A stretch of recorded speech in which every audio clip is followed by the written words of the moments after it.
बोलो सियावर रामचंद्र जी की जय। रामं रामायनुजं सीतां भरतं भरतायनुजं सुग्रीवं च वायुसूनं प्रणमामि पुनः पुनः। बोलो सियावर रामचंद्र जी की जय। उमापति महादेव जी की जय। पवन सुत हनुमान जी की जय। चले समीर बेग है हाके, नागत सरित सैल बन बांके। भरत जी जिन अश्वों पर सवार होकर जा रहे हैं वो इतनी तीव्र गति से जा रहे हैं। चले समीर बेग है हाके, मतलब वायु की बेग से भी वो तेज चल रहे हैं। वायु का भी इतना तेज बेग नहीं है, इतनी तेजी से वो दौड़ रहे हैं। नागत सरित सैल बन बांके, उन्होंने नदियां पार की हैं, पर्वत पार किए हैं और वन पार किए हैं।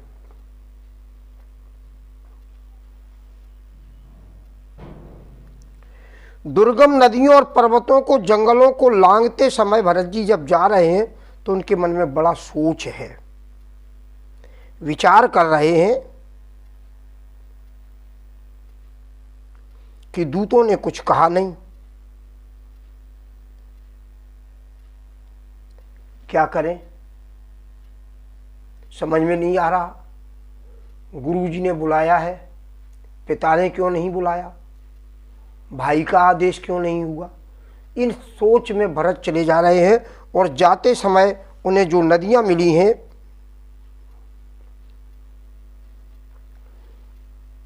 वाल्मीकि जी ने नदियों के नाम दिए हैं।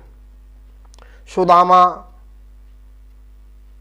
हृदयानी, शतद्रु, शिला, शिलाबय, सरस्वती, गंगा संगम, कुलंगा, यमुना, गंगा, कुटिकोष्ठिका, कुटिका, कपिवती, गोमती आदि नदियों के नाम लिए हैं। इसी तरह से उन्होंने पर्वतों के नाम लिए हैं। चैत्ररथ, भारुंड, महारण्य, बरुथग्राम वन का नाम वाल्मीकि जी ने लिया है। लेकिन गोस्वामी जी लिखते हैं कि नागत सरित सैल बन बांके, ये समस्या भरत जी की नहीं, भरत जी की समस्या के माध्यम से गोस्वामी जी इस सारे समाज को समझाना चाहते हैं कि मानव के जीवन में जब मानव कर्म भूमि से धर्म भूमि की ओर बढ़ता है, कर्म से वो धर्म की जब ओर यात्रा करता है तो उसके मार्ग में 3 बाधाएं होती हैं। जो कोई कर्मयोगी धर्मात्मा बनने का प्रयास करेगा, धर्मशील पर चलने पर, धर्म के मार्ग पर चलने का प्रयत्न करेगा तो उसके मार्ग में 3 बाधाएं उत्पन्न होती हैं। नागत सरित सैल वन बांके, नदियां, वन और पर्वत। गोस्वामी जी ने इनकी व्याख्या की है। हमने आपको पूर्व प्रसंग में चर्चा की थी कि ये जो भरत के जीवन की समस्याएं हैं वो प्रत्येक मानव के जीवन की समस्या है। भरत की तरह, श्री भरत जी की तरह जो व्यक्ति अपने कर्म के माध्यम से धर्म की ओर बढ़ेगा और धर्म के माध्यम से जब प्रेम की ओर बढ़ेगा तो उसके मार्ग में जो बाधाएं आएंगी उनको हम इन्हीं तीनों बाधाओं के माध्यम से बताएंगे। हमारे जीवन में सरित क्या है, नदियां क्या है, वन क्या है, पर्वत क्या है, शैल क्या है। गोस्वामी जी लिखते हैं कि गृह कारज नाना जंजाला, ते अति दुर्गम शैल विशाला। गृह कारज नाना जंजाला, कर्म के पथ पर चलते हुए हमें 2 चीजें ध्यान में रखना पड़ती हैं। पहली बात, कर्मयोगी के साथ, कर्म के साथ लोभ जुड़ा हुआ है और जब तक लोभ कर्मयोगी का दास है तब तक कोई प्रॉब्लम नहीं, आप काम करते रहिए, क्योंकि काम के साथ में लोभ का जुड़ना स्वाभाविक है। काम के साथ लोभ निश्चित होगा, लेकिन ये लोभ जो है दास बन के रहेगा कर्मयोगी का, तो कोई दिक्कत नहीं है। लेकिन यदि लोभ स्वामी बन गया तो कर्मयोगी के जीवन में कष्ट आ जाएगा। महारानी कैकेयी के साथ यही हुआ। जब तक मंथरा महारानी कैकेयी कर्म की देवी है, क्रियाशीलस्य कर्मस कैकेयी, क्रियाशीलस्य कैकेयी, कैकेयी कर्म की देवी है। और कर्मयोगी के साथ गुण होते हैं, क्योंकि कर्मयोगी गुणातीत नहीं हो सकता। सतोगुण, तमोगुण, रजोगुण, ये कर्म की धारा है, जिसे हम आरोही धारा कहेंगे, चढ़ते हुए क्रम में। आदमी के जीवन में पहले रजोगुण हो, तमोगुण हो, फिर सतोगुण आ जाए तो कोई व्यवधान नहीं, अच्छा कर्मयोगी है। लेकिन यदि उल्टा हो जाए कि पहले सतोगुण, फिर रजोगुण, फिर तमोगुण, तो इस कर्मयोगी के विनाश सुनिश्चित है। महारानी कैकेयी के साथ तो यही हुआ। जब मंथरा पहली बार कहती है कि कल भरत का राज्याभिषेक होगा, तो महारानी कहती है, सांचे राम तिलक जो काली, कल यदि वास्तव में राम का राज्याभिषेक है तो तुम्हें जो अच्छा लग रहा है, जो तुम्हारे मन को भा रहा है, उसे आप मांग लीजिए। इस समय महारानी कैकेयी का, अम्बा कैकेयी का सत्वगुण जागृत हो गया कर्मयोगी के अंदर। लेकिन जो लोभ रूपी मंथरा कर्मयोगी रूपी कैकेयी की स्वामिनी बनने का प्रयास करती है, गुरु बन गई। जब वो गुरु बन गई, जब स्वामिनी बन गई, तो कर्मयोगी लोभ के अधीन हो गया। और लोभ संसार में किसकी विडंबना नहीं करती। और लोभ रूपी गुरु ने ऐसा ज्ञान सिखाया, उसने राज्याज्ञा की बात कही, भरत का राज्याभिषेक। और जब राजाज्ञा पूरी नहीं होती दिखाई दी, तो तमोगुण, रजोगुण से तमोगुण जागृत हो गया। और कहती है कि प्रात होत मुन वेश धर, और जो न राम बन जाए, मोर मरन राउर अजस, नपुसम जय जिय माय। ये कर्मयोगी के जीवन की समस्या है। और हमारे चक्र चूड़ामणि कवि कुल गोस्वामी जी यही प्रयास कर रहे हैं समझाने का कि कर्मयोगी जब आगे कर्म के पथ पर चढ़ेगा तो लोभ उसकी विडंबना करने के लिए तैयार है। तो इस कर्मयोगी को निरंतर ध्यान रखना चाहिए कि लोभ उस पर राज्य न कर बैठे, शासक न बन जाए, लोभ दास बनकर ही रहे। यानी लोभ हमारा एक सीमा में रहे, एक सीमित दायरे में लोभ रहे। इससे अगर आगे लोभ बढ़ेगा तो एक कर्मयोगी की विडंबना हो जाएगी। एक दूसरे कर्मयोगी की कथा महाभारत में है। महारानी कैकेयी का कर्मयोगी अवरोही क्रम में हो गया और महाभारत के कर्मयोगी का कर्म आरोही क्रम में है, उसके गुण आरोही क्रम में है। राजा परीक्षित जब शिकार करने के लिए वन में जाते हैं और उनको क्षुधा लगती है, प्यास लगती है, उस समय वो समीक ऋषि के आश्रम में जाते हैं। और समीक ऋषि समाधि में हैं, समाधिष्ठ हैं। तो राजा ने कहा हमें जल पिला दो, 3 बार कहा हमें कोई जल पिला दो, कोई जल पिला दो। लेकिन ऋषि तो समाधिष्ठ थे। तो जब राजाज्ञा का उल्लंघन हुआ तो स्वाभाविक है कि क्रोध आएगा। हमारे सामान्य जीवन में भी अगर हम अपने बच्चे से पानी मांगे और न दे तो हमारे मन में एक बार क्रोध होगा, क्योंकि हमारी आज्ञा का उल्लंघन हुआ और ये स्वाभाविक बात थी। तो राजा परीक्षित ने मरे हुए सर्प को समीक ऋषि के गले में डाल दिया और राजा वहां से चले आए। जब उनका पुत्र आस्तिक आया तो उसने श्राप दे दिया, जिस व्यक्ति ने इस मरे हुए सर्प को हमारे पिता के गले में डाला है, आज के 7वें दिन इसी सर्प के डसने से उसकी मृत्यु हो जाए। जब ये प्रतिज्ञा, ये श्राप शमीक ऋषि ने सुना, उनकी तपस्या, उनकी समाधि छूट गई। समाधि से जागृत हुए, ने कहा, अरे ये तूने क्या किया, अनर्थ कर दिया, ये तो धर्मात्मा राजा है। और इधर राजा जब अपने महल में आया, जैसे ही उसने मुकुट उतार के रखा तो उनका सतोगुण जागृत हो गया। अरे मैंने तो अनर्थ कर दिया, एक ऋषि के गले में मरा हुआ सर्प डाल दिया। उसके प्रायश्चित के लिए जाना ही चाहते थे, तब तक शमीक ऋषि ने अपने शिष्यों को भेजकर कहा कि ऋषि पुत्र ने आपको श्राप दे दिया है, इसलिए आपकी मृत्यु में 7 दिन ही शेष हैं, आप अपने मुक्ति का उपाय सोचें। और राजन परीक्षित क्रोधित नहीं हुए, सतोगुण जागृत था और जाकर के सुक्ताल तीर्थ में बैठ गए। और सभी ऋषियों को, चूंकि धर्मात्मा राजा था, सभी ऋषियों को, महात्माओं को पता लगा। पाराशर, व्यास जी, 88,000 शौनकादिक ऋषि सभी पहुंच गए और वो पूछ रहे हैं हमारी मुक्ति का उपाय क्या है। तब विचरण करते हुए सुखदेव जी आए और उन्होंने कहा, राजन बैठिए, मैं आपकी मुक्ति का उपाय बताता हूँ। और जिससे भागवत कथा हम लोगों के मोक्ष के लिए सामने आई। इसीलिए कहा जाता है कि मरण संभालना है तो श्रीमद् भागवत कथा सुने, और जीवन संभालना है तो श्री रामचरितमानस का अध्ययन करें या रामचरितमानस की शरण में जाएं।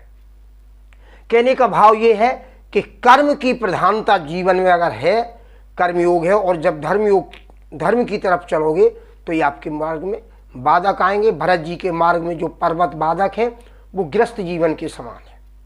भरत जी आगे पहुंचेंगे तो इस गृहस्थ जीवन का समाधान होगा। आगे है सरित और वन। गृह कारज नाना जंजाला, ते अति दुर्गम शैल विशाला। अब नंबर आता है बन बहु विषम मोह मदमाना। बन बहु विषम मोह मदमाना, नदी कुतर्क भयंकर नाना। वन बहु विषम मोह मद नाना। वन में विषमता है, वन हमारे जीवन में विषमता लाती है, और ये हमारे जीवन की सबसे बड़ी कमजोरी। विषमता क्या है, ये भरत जी के माध्यम से हमने चर्चा की थी कि भरत जी के माध्यम से हम आपको समझाने का प्रयास करेंगे। इस विषमता को भरत जी कैसे पार करेंगे ये हम बताएंगे आगे। जैसे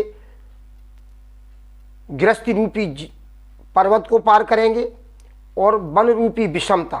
वन बहु विषम, बहुत विषमता है वनों में।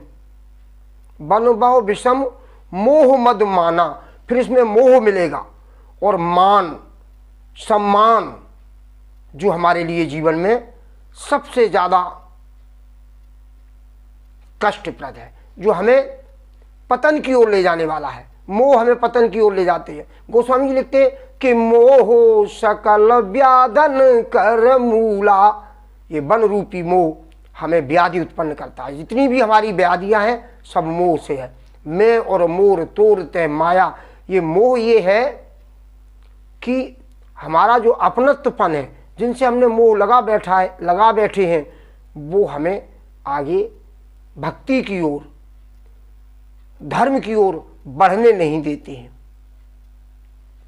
लेकिन अगर ज्ञानी पुरुष है तो बढ़ जाएगा। माता कौशल्या ज्ञान की देवी है। ज्ञानस्य कौशल्या, वाल्मीकि जी लिखते हैं ज्ञानस्य कौशल्या, कौशल्या ज्ञान की देवी है। तो उनको जब पता लगता है कि उनके पुत्र राम जी का वनवास हो रहा है, तो उनके मन में विषमता नहीं है, मोह नहीं है, क्योंकि एक ज्ञानी के अंदर न मोह होना चाहिए और न विषमता होना चाहिए। तो क्या कहती हैं कि राम भरत दो सुत सम जानी। राम भरत दो सुत सम जानी, राम मात बोली मृदुबानी। क्या कहती हैं कि जो केवल पित आई सुताता, अगर केवल पिता की आज्ञा है तो जिन जाओ जान बड़ माता। तो मैं माँ हूँ, माँ के आदेश को समझ के आप रुक जाओ। लेकिन फिर विचार आता है कि राम जी की माँ मैं अकेली नहीं हूँ, अभी 2 माताएं और हैं। तो तुरंत कहती हैं कि जो पितु मात कहाँ बन जाना, तो कानन सत अबध समाना। ये विषमता है, लेकिन ज्ञानी के अंदर ये विषमता नहीं होती है। ज्ञानी के अंदर माता कौशल्या की तरह, क्योंकि कौशल्या ज्ञान की देवी है, उनके अंदर समता का भाव है। राम और भरत को बराबर समझ रही हैं और कहती हैं यदि माता पिता दोनों ने कहा है तो ये अयोध्या आपके लिए 100, ये वन आपके लिए 100 अयोध्या के बराबर है। इसलिए ये गृहस्थ जीवन में कर्मयोगी के सामने ये एक समस्या होती है कि बहुत बड़ी समस्या है कि उसे इस विषम वन रूपी विषमता और मोह से बचना चाहिए। वन बहु विषम मोह मद माना। अब मान की बात आती है, मान सम्मान से बचना। भाई हमारा कहीं सम्मान नहीं हुआ तो हम नाराज हो गए। अक्सर देखा जाता है शादी विवाह में, अगर जीजा का सम्मान नहीं हुआ तो जीजा रूठ जाएंगे, फूफा को नज़र पहले नहीं दी तो फूफा रूठ जाएंगे। तो ये मान सम्मान की बात है, ये अगर नहीं हुआ तो आदमी रूठ जाएगा। तो इसलिए ये सम्मान बहुत जरूरी है। फिर इसके बाद क्या है, नदी कुतर्क भयंकर नाना। नदी जो है रास्ते में भयंकर कुतर्क है। हमारे जीवन में अब कुतर्क आता है, जब हम कोई अच्छा काम करना चाहें तो जीवन में लोग कुतर्क करेंगे। कैसे करेंगे कि यदि आप कर्मयोगी हैं और आप धर्म की ओर जाना चाहते हैं, आपने यज्ञोपवीत धारण कर लिया, आपने तिलक स्वरूप लगा लिया, लोग कहेंगे बड़ा ढोंगी है, लोग कुतर्क गए, बड़े भारी वो बन गए, ये अभी कल तक तो ऐसे थे, अब ऐसे हो गए, अब कान पे जनेऊ चढ़ाने लगे। तो ये कुतर्क मिलेंगे जीवन में आपको। आप शंकर जी पे जल चढ़ाने जाने लगो 1 लोटा लेके, लोग कहेंगे देखो अब वो मंदिर में जाने लगे। तो ये जीवन में कुतर्क भी आएंगे, इनसे भी सावधान रहना है। और भरत जी के जीवन में सारी समस्या आई हैं और सबसे भरत जी सावधान रहे। अब आगे इन समस्याओं का जो आई है जीवन में उनको एक एक करके समझाएंगे, उनका निवारण कैसे हुआ है ये भी बताएंगे। क्योंकि इस भरत की यात्रा का मुख्य उद्देश्य यही है कि ये कर्म भूमि से धर्म भूमि की ओर आ रहे हैं। और जब अयोध्या आते समय ये 3 समस्याएं आई हैं, अब धर्म भूमि में पहुंचते पहुंचते ये समस्याओं का समाधान हो जाएगा। क्योंकि ज्ञान और वैराग्य जब तक नहीं होगा तब तक कर्मयोगी सफल नहीं होगा। ज्ञान विराग नयन और गारी, एक कर्मयोगी के अंदर, एक धर्मात्मा के अंदर ज्ञान और वैराग्य होना अत्यंत आवश्यक है। ये दोनों चीज़ें भरत जी के अंदर आएंगी। और उसके बाद भरत जी के अंदर जब भक्ति जागृत होगी, जब दैन्य भाव होगा, जब समर्पण होगा, फिर वहाँ न ज्ञान की ज़रूरत है, न वैराग्य की ज़रूरत है, न किसी की ज़रूरत नहीं है।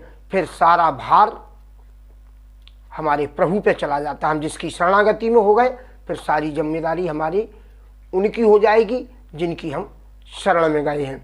आगे भरत जी जब चलते हैं, हृदय सोच बड़ कछु न सुहाई, अस जानाए जिए जाऊं उड़ाई।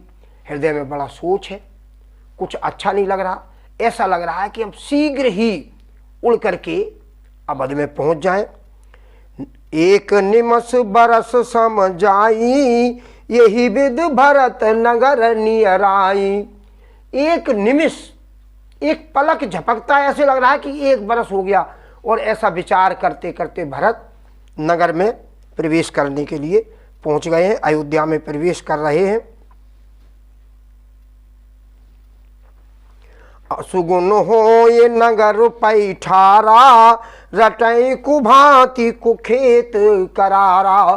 असुगुन होए नगर पैठारा, जब भरत नगर में प्रवेश कर रहे हैं तो अपशगुन हो रहे हैं। गोस्वामी जी ने सगुन अपशगुन की बात बहुत लिखी है।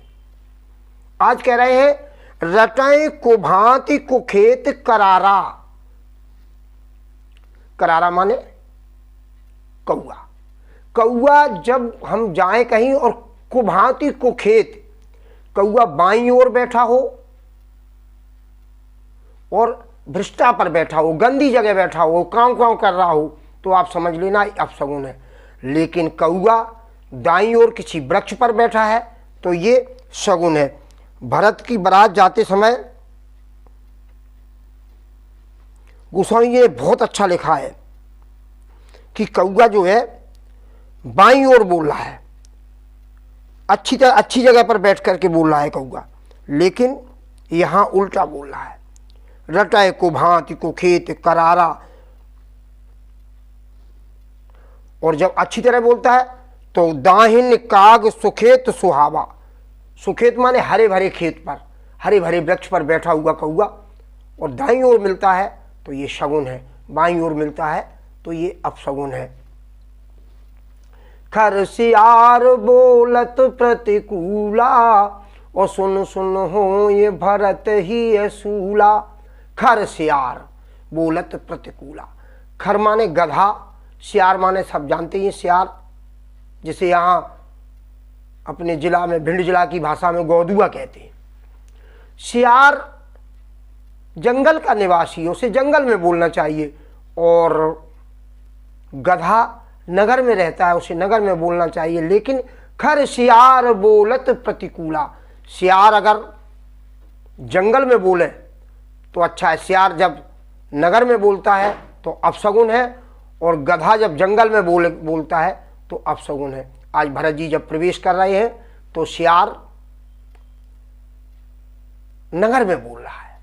हमें बहुत अच्छी तरह याद है बचपन में जब हम अपने गांव में थे तो कभी कभी हमारे गांव से दक्षिण में यमुना नदी है, और यमुना नदी के किनारे जब गांव के बिल्कुल किनारे सियार बोलता था तो हमारे यहाँ हमारे बुजुर्ग या हमारी बड़ी अम्मा थी, मुझे कहती थी कि आज कोई मरेगा, आज जो है सियाऊ फिकर रही है, मतलब सियार गांव में बोल रहा है, और निश्चित रूप से उस दिन कोई ना कोई मरने की सूचना मिलती थी।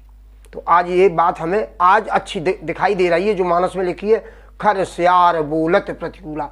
उस समय तो हम रामायण का इतना अच्छा अध्ययन तो पढ़ते तो थे लेकिन इतना ज्ञान नहीं था, लेकिन आज खर सियार बोलत प्रतिकूला। और गधा अगर नगर में बोलता है, और विद्यार्थियों के लिए विशेष बात, यदि गधा नगर में बोलता है और उस समय परीक्षा हो रही हो, विद्यार्थी जो विषय पढ़ रहा है, जो प्रश्न पढ़ रहा है, वो निश्चित ही पेपर में आएगा। ये हमारा व्यक्तिगत अनुभव है।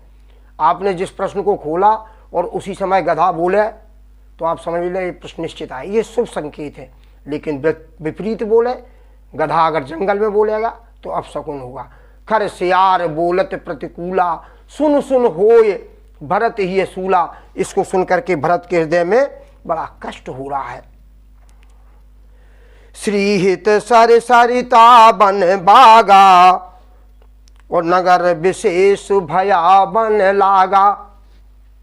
श्रीहित भय, सरिता बन बागा, वन बाग सरिता, ये सब श्रीहित हो गए, ये संपदा विहीन हो गए, ये श्री विहीन हो गए, इनकी सुंदरता चली गई, ये मुरझा गए हैं। और नगर विशेष भयावन लागा, नगर भी भयानक लग रहा है। रामचंद्र जी जिस दिन हमारे प्रभु राघवेंद्र सरकार श्री माता जानकी और लक्ष्मण जी जब वनवास गए हैं तो गोस्वामी जी ने लिखा है कि बागन बिटप बेल को मुलाई, सरते सरोवर दीखी न जाई।